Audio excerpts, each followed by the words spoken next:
I used to think recognition had a sound, a door unlocking, a voice catching slightly when it said, your name. The soft pause before someone steps aside to make room.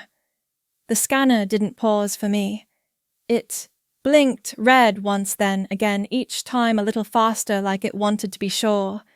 I tried my badge again without looking down, just out of habit. No click. Emily Carter passed by with a to-go cup, slowed when she saw me, then pretended to adjust her sleeve. She didn't speak. I didn't either. I walked to the side elevator. The doors opened before I pressed the button, which felt like too much efficiency at the wrong time. Upstairs, the lab door was half open. A woman I didn't know was wheeling in a whiteboard and stacking notebooks. My notebooks, though I didn't say so. There was a worn coffee ring still on the corner of the desk. The shape of it hadn't changed. Linda at the front desk gave a tight smile when I circled back down. She didn't lift her eyes from the monitor. I think your access must have been cleared with the new alignment. The word cleared stuck like static on a line. I sat in the break room for a while after that. The machine had been replaced sleeker now, with blue LED light instead of the old green. I didn't make anything. At 4:17 p.m., an email arrived. The subject line read, upcoming discussion on departmental optimization. The sender, Mark Logan. There was no greeting, just a line about resourcing efficiencies and a room number. No mention of my title. The badge stayed clipped to my collar the whole day. I didn't take it off even after I left the building. It had a small scratch across the bottom corner from where I dropped it on the first day we moved into the 3rd floor. That scratch used to catch the light when I walked under fluorescents. Now, it just looked like any other plastic rectangle. I sat in my car longer than necessary. My phone buzzed once Emily, again maybe trying to say something too late. I didn't check. Sometimes absence doesn't need to be announced. It just waits quietly like a badge that no longer opens any door. I never believed that quietness meant agreement. Sometimes it's just all that's left when the noise leads nowhere. After the acquisition, I stepped aside before anyone asked me to. The title remained, but the decisions no longer waited for my input. I called it transition, not retreat. Someone had to make space. I watched them swap mission statements for metrics, paint over purpose with forecasts. I didn't interrupt. You'll adapt, Robert once said before he left. Just be useful to the new rhythm. I told him I would. That part was true. Each quarter I still submitted proposals, hand-annotated spiral-bound, cross-indexed in appendices. The kind of documents that take weekends, not meetings. The replies came back in seconds, never more than 2 words. Received. Logged. I trained the junior analysts anyway. Drew systems on glass walls, handed out old logbooks. Once I gave Emily my notebook from the solar optimization trials. She turned it over in her hands like a fossil. They're not really using this model anymore, she muttered. I only nodded. It still worked. She didn't answer. At one town hall, Mark stood beside the projector. His tie was crooked, but no one told him. We're building forward. Legacy functions will be sunset as needed. I was in the 4th row. My name wasn't on the agenda. It hadn't been for months. When my birthday came, a card from the leadership team arrived. The envelope was sealed but blank. Inside there were signatures. 3 none I recognized. No message. Just my name misspelled. Later that week I left a printed report on Mark's desk. It outlined a revised structure for hybrid modeling, 7 months of field data condensed into 30 pages.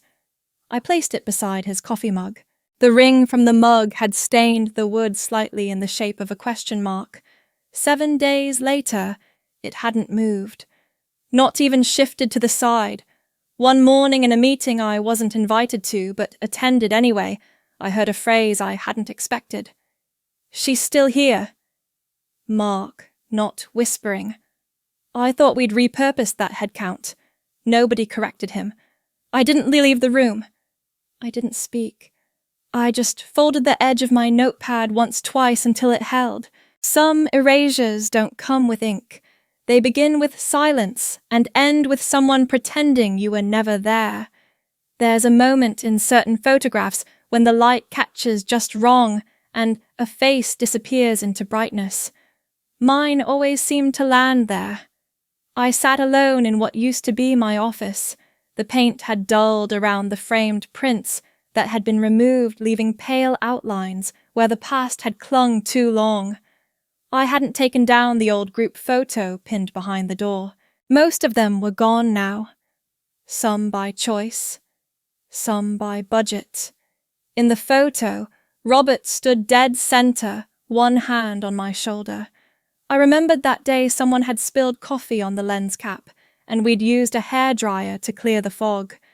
My face had caught the glare from a ceiling bulb, leaving a white bloom where my eyes should be. They used that image on the investor deck for years. No one ever noticed the missing face. At the product launch 2 springs ago, I sat in the 6th row. Not reserved, just available. "The brilliance of our current leadership has brought us to this point," Charles Peterson declared, raising a glass under a spotlight. "This company's future rests in the hands of visionaries like Mark Logan." No mention of those who drew the first sketches. Someone behind me whispered, "Was she in compliance?" At the annual summit, a presenter clicked through a timeline of cultural milestones. Mark shaped the ethos we know today. His clarity gave us structure. I traced my thumb over the hem of my blazer. The stitching had come loose at the wrist. Once a courier left a shareholder invitation envelope on my desk. Inside was a seating chart for the general session. My name wasn't there. A note had been scribbled at the bottom, "Overflow guests welcome to observe." I still attended. No one spoke to me. During a company video shoot last fall, they recorded a segment on legacy. I stood just out of frame watching as a young associate recited from a teleprompter, "Our success comes from decades of dedicated team members." My role was captioned "Tenured Contributor, R&D." No title. No context. When I closed the drawer of that old desk, the photo shifted. The pin holding my corner had loosened, tilting my face further into the glow. I didn't fix it. Some things blur more clearly when you stop holding them in place. Some moments arrive with no sound at all. Just the shape of a sentence that doesn't flinch when spoken aloud. I hadn't meant to stop outside the glass conference room. I was on my way to drop off old inventory forms, the kind no one filed anymore, but I still kept current. From the hallway the screen was visible, white background, blue blocks, clean lines. A new organizational chart. Mark stood in front of it, with one hand in his pocket, and the other on a laser pointer drawing attention to a crimson box marked in the corner. "This segment is legacy. We're not preserving it," he said. The CEO nodded without looking up from his tablet. I recognized the red. It covered what used to be research and development. There were no names inside it, just a square fading toward irrelevance. Mark adjusted his stance, clicked to the next slide. "We're restructuring from the foundation. No inherited silos." He paused, then added with a slight tilt of his head, "Her name is just a legacy signature. It holds no value now." The way he said just didn't surprise me.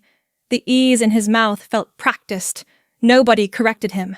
No one even shifted in their chairs. I stood behind the frosted edge of the wall where my reflection overlapped with the ghost of the chart. The shape of where I had been still fit, but the light passed through it freely now.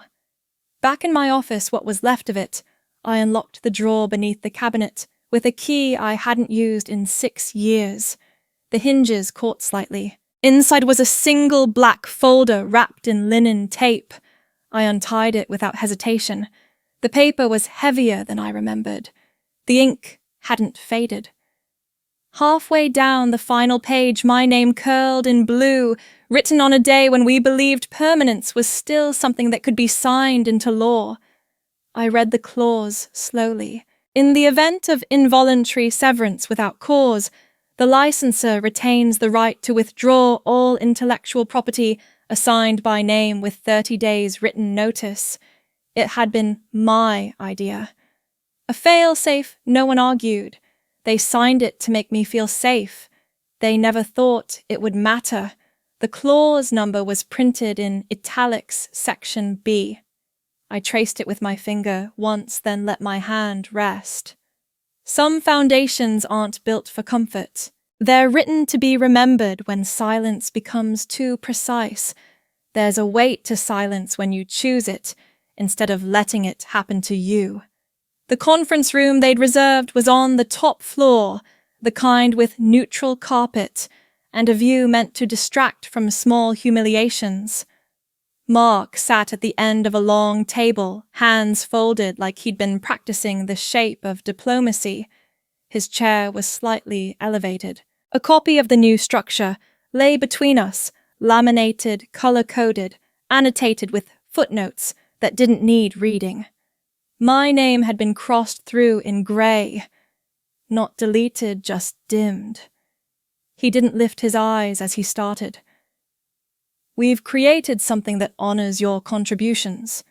A consulting title. Flexible, symbolic. You won't be involved in operations. He smiled like it was generous. No reports, no staff. But you'll retain a presence on paper. He pushed a folder toward me. The corner bent slightly, where it caught on the gloss. My name was misspelled on the tab. I didn't open it. No, thank you. That won't be necessary. His expression held for a moment too long, like he hadn't practiced for Raizul. Well, he said, pulling the folder back, we'll deactivate your access by 5 today. I nodded once. Outside, the elevator arrived without a sound. I didn't look back. On the ride down the floor, numbers glowed white against the panel. No one spoke. At the front desk, Linda stood perfectly still, arms at her sides. A small chip in her nail polish caught my eye. She glanced at the security console, then away. I unclipped the badge from my collar and placed it face up on the counter. It slid slightly as it settled, catching against the metal edge. No one stopped me. No one called after me. The building didn't shift. The lobby plants stayed trimmed. The chairs remained aligned, the hum of lighting unchanged. But something in the air felt unanchored, like a painting taken down after years on the same wall, the outline still faint behind it. Outside, I adjusted the sleeve of my coat, where the lining had frayed. The thread pulled loose in 2 directions, but didn't tear. Some exits don't slam. They hold open long enough for the absence to echo through every room that once knew your name. Some rooms keep the shape of things long after they're gone. The wall still had the faint outline where we'd hung the original whiteboard, 4 pinholes, and a pale square of paint, slightly brighter than the rest. I didn't cover it. Letting it show felt more honest than trying to pretend the space was ever just a room. I set my laptop on the table by the window, the same one Robert once balanced a prototype battery on back when we still soldered wires ourselves. The screen took longer to wake than I remembered. I let it flicker to life without pressing anything. On the desktop were folders labeled by version date phase. Most were labeled with my initials, others with code names only I could decipher. I didn't open them right away. I just sat and let the machine hum. Jim knocked once, then let himself in. He carried coffee from the place 2 streets over, still wrapped in its paper sleeve. He didn't speak. He just set the cup down and waited while I pulled the black binder from the cabinet drawer. We didn't sit at opposite sides of the table.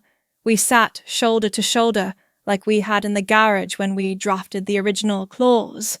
He flipped to the right page, his finger steady. Non-mutual severance without cause, he read. 30 days. Written notice. Full reversion. I didn't interrupt. It's time. He nodded. We'll do it clean. After he left, I washed the silver kettle. One side of the handle had warped slightly, where it once touched a hot coil years ago. I never replaced it. I just adjusted my grip. Steam curled through the window screen as the water warmed. The outside air carried that dry scent of dust and grass, like paper before it yellows. I poured the water slowly, careful not to let it spill over the rim of the ceramic cup, chipped at the lip. I didn't check the time. I didn't write anything down. The kettle clicked as it cooled. The sound was small but clear, like something done right. Some names don't need doors. They just need to be spoken once in a room that still remembers who built it. People don't usually return for what they left behind. They come back for what they forgot to take. I kept the fax folded on the windowsill for 2 days before opening it. The header listed my old department in faded ink, followed by a subject line in bold re-engagement discussion. Strategic advisory role. My name didn't appear until the 2nd paragraph. Even then, it wasn't mine exactly. Just a phrase, former contributor with legacy familiarity. The letter offered a meeting. No apology. No acknowledgement. Just interest wrapped in caution. The kind of language people use when they're trying not to look like they need something. Arthur called first. His voice was measured like someone balancing on a rope that wasn't theirs. Claire, I just need to hear it from you. Did you invoke 4B? I didn't fill the silence. I told them it wasn't a bluff, he said. The Munich deal's been flagged. They're asking for updated licensing with full founder verification. Another pause.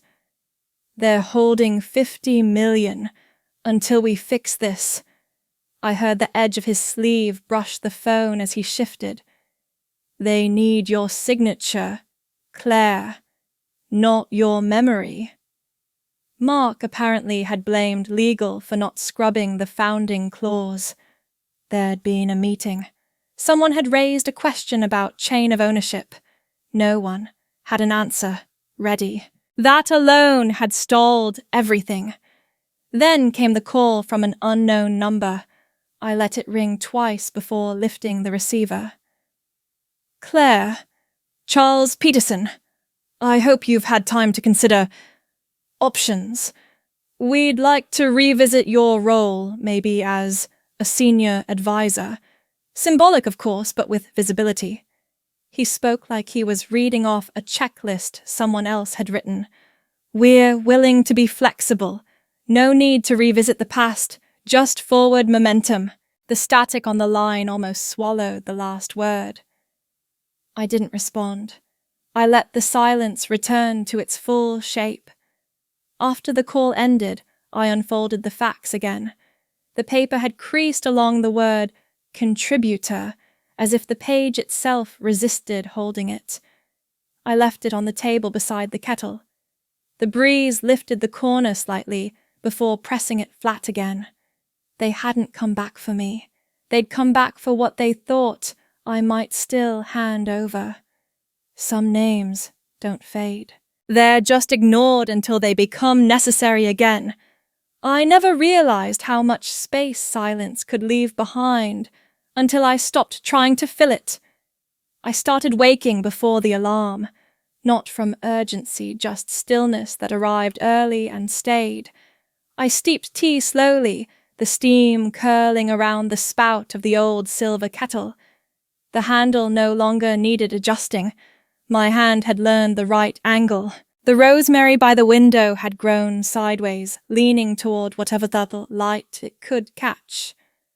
I turned the pot a 1/4 inch each morning, letting it relearn balance without force. A letter arrived from the university, my old department, still using envelopes with the faded crest. Inside was an invitation to speak on ethics in innovation. I read the note twice. My name was spelled correctly this time. I didn't reply right away. When I did, I declined the podium, but offered a written statement.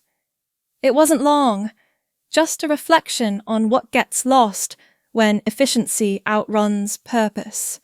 They read it at the close of the session before the lights came up. I spent the next day reorganizing the study. The cabinet still held our launch day photo taken before the first product shipped. Robert's face was clearer than I remembered, less weight behind the eyes. I took a pencil and circled 5 names, including his. The rest I left untouched. There was an envelope I hadn't opened. It came from a firm I once mentored. Inside was a contract offer generous with equity. No mention of my departure, just a signature line beneath the words, Advisor Emerita. I folded it in half without creasing it and placed it under the stack of essays I'd been rereading. Some recognition comes dressed as opportunity, some as repetition. Later, I pulled out the fountain pen I hadn't used in years. The violet ink still flowed. I wrote to Jim on thick paper lines, faint but even. I don't want to return, but if they rebuild it, should be done right. The handwriting looked familiar, but steadier than before. I didn't revise it. When I sealed the envelope, the wax cracked slightly. I pressed my thumb over the break, not to fix it, just to feel its edge. Some things don't need repairing. They only need to be named once in the language of someone no longer asking to be seen. Some closures don't arrive with sound. They settle like dust on something that will no longer be moved. The envelope had already been addressed. My handwriting on thick paper, the strokes, even the ink dry. I folded the letter 3 times once longwise, twice across, then pressed the edge flat with my palm. The wax seal took longer to melt than I remembered, but the red still held its color when it cooled. The phone call to Jim took 23 seconds. Proceed. He didn't ask for confirmation. At 9 sharp, the release went live. I didn't refresh the news sites. I didn't check the feeds. The message was simple. The license had been revoked in full. Effective immediately, any use of the protected technology would be deemed unauthorized. By noon, the stock had sunk far enough that trading was halted. Supply lines paused, orders stalled. The infrastructure didn't collapse. It paused like a system told to wait for permission. It no longer had. Mark Logan's name disappeared from the leadership board. Charles Peterson's resignation was listed as mutual, though the phrasing left room for everyone to imagine otherwise. Neither reached out. A week passed. The letter that arrived came not on company letterhead but from counsel. It was generous 7 figures, clean language, an invitation to restore the license as is. I read it once, then folded it in half and wrote 1 line in return. A license can be granted, but not to what remains. They accepted the terms by the end of the week. The entity would dissolve. A new board would form. No title offered to me, only a seat, founding permanent, untitled. Just present. The second letter I wrote wasn't typed. I used violet ink again this time on a page torn from the notebook I'd kept in the early days. I kept it brief. No legal language, no sentiment, just clarity. I placed both letters in the same envelope, folded with care, and sealed it with wax from the original box I'd stored in a drawer beneath the safe. The seal cracked slightly at one edge. I didn't fix it. The package sat for a moment before I pushed it across the table. The corner of the paper caught the light, then stilled. Some things aren't restored. They're redefined by the hand that holds the final fold. Some names no longer need to echo to still belong where they started. The kettle gave a quiet hiss before settling. I lifted it without rush, the handle warm but steady. The spout curved just enough to pour cleanly, though the body bore a shallow dent near the base. I'd never tried to fix it. Steam rose as I filled the cup, porcelain fine-rimmed, a faint fracture, curling from the lip to the base like a hairline drawn in ink. It held. Outside the open window, the basil had grown wild leaves, thick and uneven. The air came through dry and bright, edged with the scent of sun-warmed soil and the faint musk of old paper.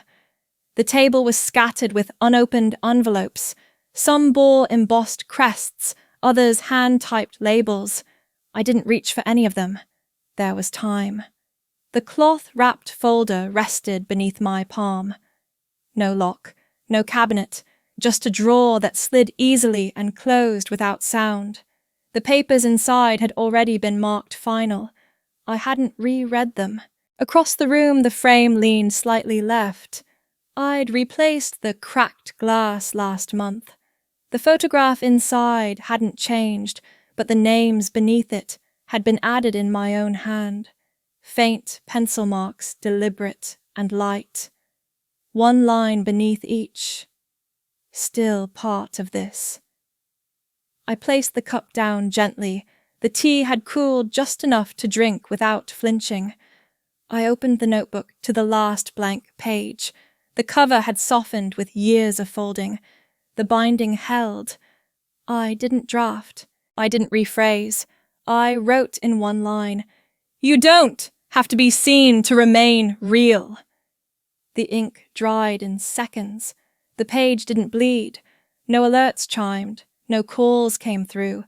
The news didn't mention anything new, and I didn't check twice. The room stayed still. The tea stayed warm. The fracture on the cup didn't grow, and neither did the silence. Some lives aren't declared. They are measured in what stays intact after the noise stops.